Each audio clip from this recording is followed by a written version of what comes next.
Tabletop event is a rehearsal or practice for the real day event. One way that a tabletop can help us prepare or uncover issues that we hadn't planned on is we're going through the actual run book, the event day steps, with the people who are going to execute those actual tasks.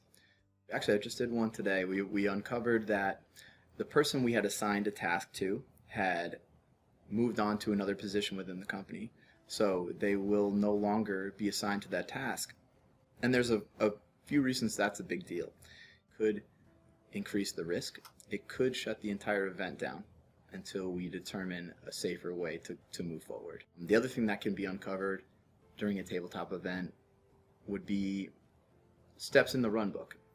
We've determined a migration method prior to this event, and it may be that something has changed, or the person who provided the initial migration method, they could have provided some wrong information, or things that just need to be updated. We may be able to combine steps to shrink the run book and make things a little leaner.